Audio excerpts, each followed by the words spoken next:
En psicología, el lenguaje permite especular sobre el funcionamiento de la mente. Su estudio depende de las aportaciones de otras áreas del conocimiento como la biología, neurología o medicina, debido a que su desarrollo, trastornos, pérdida o ausencia dependen del desarrollo encefálico y sus configuraciones. La ingeniería informática y la inteligencia artificial establecen hipótesis sobre el procesamiento cerebral del lenguaje, su recreación y representación. La antropología y la sociología aportan el estudio de la cultura y de las interacciones sociales que pautan la conducta de cada una de las comunidades lingüísticas que habitan el planeta. Los estudios de la evolución humana identifican una relación entre el aumento de la masa encefálica y la adquisición de habilidades que nos llevaron a ser lo que somos actualmente. La supervivencia generó en nosotros necesidades comunicativas que nos llevaron a establecer sociedades y a desarrollar sistemas simbólicos complejos, adaptando nuestras anatomías y fisiología. Por ejemplo, expandimos nuestro dominio de los sistemas cerebrales prefrontales y se generaron cambios en los circuitos del sistema motriz que nos permite articular el habla.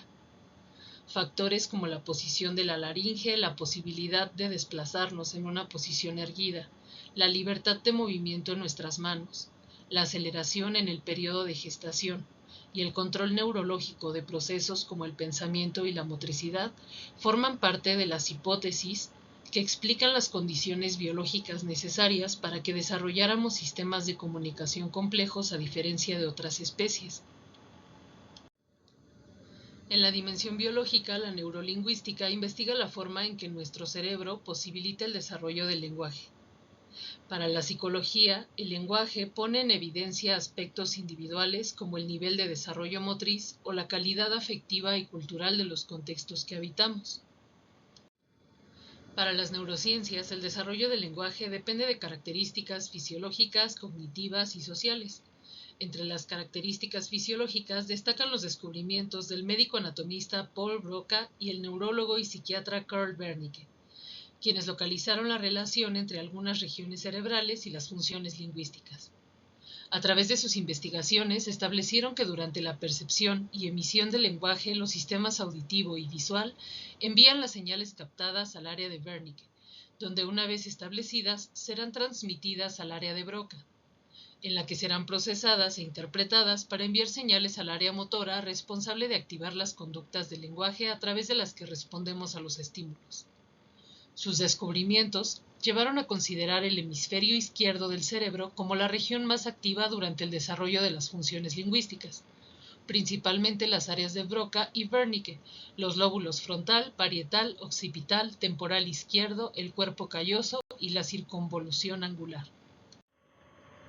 Uno de los principales conceptos clínicos neurológicos es que la base anatomofuncional del lenguaje se encuentra en el hemisferio izquierdo en el 98% de las personas diestras y en el 70% de las zurdas.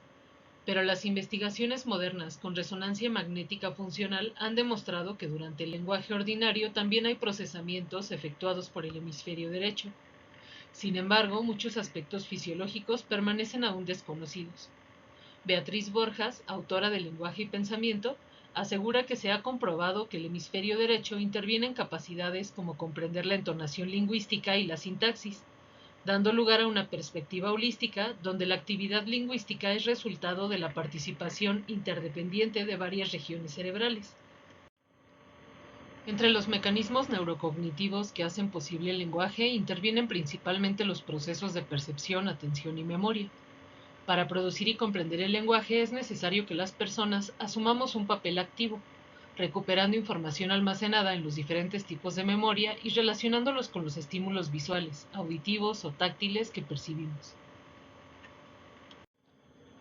Entre algunas de las características que pueden influir en nuestra capacidad y calidad para descifrar un mensaje se encuentran aspectos como la longitud de las palabras, la calidad en la señal acústica o visual, la frecuencia con que se nos presenta una palabra o con la que recurrimos a ella, la semejanza entre palabras, el contexto en que se utilizan y fenómenos como el priming, descrito en la publicación sobre el proceso de memoria que puedes consultar en la página de Facebook, o el logogen, fenómeno que explica que durante los procesos de comunicación nuestro cerebro va realizando hipótesis sobre las posibles palabras que aparecerán a continuación, repasando todas aquellas que coincidan con las primeras sílabas o con palabras anteriores para acelerar el intercambio lingüístico durante nuestras conversaciones. La comprensión y la producción del lenguaje parecen simultáneas debido a que los procesos neurocognitivos que están implicados suceden a velocidades tan altas que la secuencia de procesos resulta imperceptible.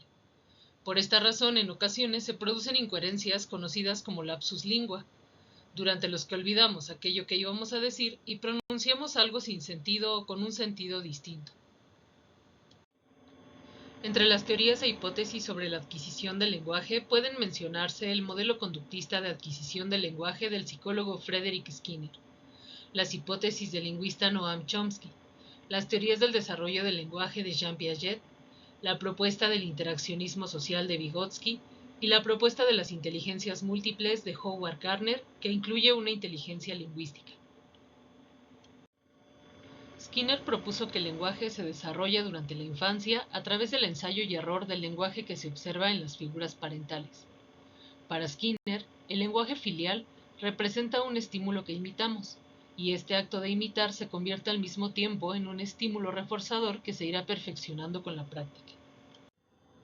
Los psicólogos conductistas como Skinner aseguran que aprendemos a hablar de la misma forma en que aprendemos otras conductas. La teoría del condicionamiento operante plantea que el lenguaje se adquiere mediante asociaciones entre estímulos y respuestas, en las que el refuerzo es un factor determinante. Un ejemplo se puede observar en los balbuceos infantiles que incluyen una amplia gama de sonidos. A través de la interacción con personas adultas, algunos de estos sonidos son mejor reforzados que otros, por lo que continuarán produciéndose, mientras que los menos reforzados desaparecerán. Si consideramos que las habilidades lingüísticas se encuentran preinstaladas, el lenguaje de las personas adultas, más que un modelo que se imita, sería un activador que moviliza los mecanismos naturales que nos permiten desarrollar el lenguaje. Para Noam Chomsky, todas las lenguas comparten estructuras profundas e idénticas y se diversifican en su forma externa. De esta perspectiva se deduce que todas las personas desarrollamos el lenguaje durante la infancia partiendo de una gramática universal, y dependiendo de la lengua del entorno familiar, posteriormente desarrollaremos una gramática particular. Entre las evidencias que apoyan el desarrollo del lenguaje como un instinto biológico, se menciona su desarrollo temprano. En todo el mundo, el lenguaje se adquiere del mismo modo y al mismo ritmo independientemente de la lengua regional o parental o de fenómenos sociales y culturales. Nadie puede decidir no aprender a hablar. Y una vez adquirido, el lenguaje no puede olvidarse ni perderse sin que exista una lesión que lo provoque. No necesitamos una práctica constante o saturación de ejercicios para aprenderlo, y su desarrollo es paralelo al desarrollo de otros elementos como la maduración cerebral y el control psicomotor. Jean Piaget afirmaba que la inteligencia precede al lenguaje y que éste depende de los avances del desarrollo cognitivo. Durante la infancia, las estructuras lingüísticas surgirán si sus fundamentos cognitivos se han establecido. Piaget clasificó el desarrollo infantil en etapas operacionales, en las que la operación es una prolongación de la acción de forma interiorizada. Podemos comprenderla como una acción reflexiva en la que reemplazamos los objetos por signos y los movimientos por una imaginación de su acción.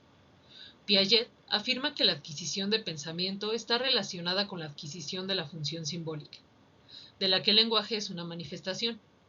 Pronunciar una palabra implica que hemos retenido la imagen de algún objeto en nuestra memoria, que podemos relacionarlo con otros aspectos y objetos como el color y que probablemente también hemos asignado y asociado algún significado para poder interpretarlo. Sobre el lenguaje, Piaget determinó que alrededor de los 2 años desarrollamos un tipo de pensamiento llamado representacional, que nos permite distinguir entre significantes y significados y evocar objetos que no están presentes. Los significantes son signos, señales o símbolos, y los significados son todo aquello con lo que asociamos y explicamos esos signos. Al escuchar la palabra silla, la señal acústica silla es el significante, y el significado incluye todo aquello que recordamos al escucharla y que la mayoría de las veces coincide con lo que otras personas relacionan, por ejemplo, que tiene una utilidad y forma específica. Esta capacidad de pensamiento representacional forma parte de la función simbólica y puede observarse cuando utilizamos objetos sencillos para representar otros de mayor complejidad, como cuando un niño utiliza una caja para representar un cochecito o dibuja un garabato para representar un objeto o animal. Gracias a esta capacidad simbólica es posible el aprendizaje simultáneo de hechos separados, recordar el pasado, representar el presente y anticipar el futuro. Aproximadamente entre los 7 y los 12 años se establece la etapa de las operaciones concretas, en la que el razonamiento incluye acciones interiorizadas que pueden revertirse, como clasificar, enumerar, medir, situar o desplazar objetos en el tiempo y el espacio. Cerca de los 12 años se establece la etapa de las operaciones formales, que se caracteriza por el desarrollo del pensamiento formal. Este pensamiento nos permite evocar acciones separadas de lo real e implica la capacidad de reflexionar e hipotetizar sobre cuestiones abstractas o complejas. Con este tipo de pensamiento, el lenguaje adquiere un papel importante, porque se relaciona con la capacidad para elaborar frases o proposiciones complejas. Cuando se reflexiona acerca de las operaciones concretas, se establecen operaciones de segundo grado o formales que se expresan en forma de proposiciones. La lógica y las matemáticas se incluyen en esta forma de pensamiento independizado de la acción. Con el desarrollo de esta vida mental, nuestros intercambios con el ambiente dejan de ser directos e incrementan su distancia espacio-temporal. Todo el desarrollo de la vida mental, desde la percepción hasta las operaciones superiores de razonamiento y el pensamiento formal, es resultado de esta distancia que se incrementa con la asimilación de realidades y la acomodación de estas asimilaciones que ponen distancia a las acciones. Por otro lado, el interaccionismo social de Vygotsky propone que el desarrollo del lenguaje depende de la adquisición de reglas que abstraemos del entorno social durante la infancia y después interiorizamos. Mientras que para Piaget la capacidad cognitiva se desarrolla antes de surgir la habilidad lingüística, para Vygotsky las funciones de pensamiento, lenguaje y razonamiento se desarrollan y cambian debido a la interacción social y a los influjos contextuales y culturales. En el desarrollo cultural del niño, toda función aparece dos veces, primero a nivel social y más tarde a nivel individual. Para él, todas las funciones superiores se originan gracias a la relación entre seres humanos. En su análisis, incluye las nociones de cambio y crecimiento, a través de las que explica que inicialmente el lenguaje y el pensamiento tienen un desarrollo independiente y coinciden conforme crecemos. Cerca del segundo año de vida, el pensamiento se convierte en una cuestión verbal y el lenguaje en una intelectual. Para alcanzar este desarrollo, es necesario aprender el discurso social, hablándolo de forma privada hasta lograr un monólogo interno silencioso. Lo que se habla para sí durante la infancia nos permite entender las situaciones, encontrar solución a los problemas y planificar lo que haremos mientras ejecutamos alguna acción. Así, el lenguaje se convierte en un mediador entre la acción y el pensamiento.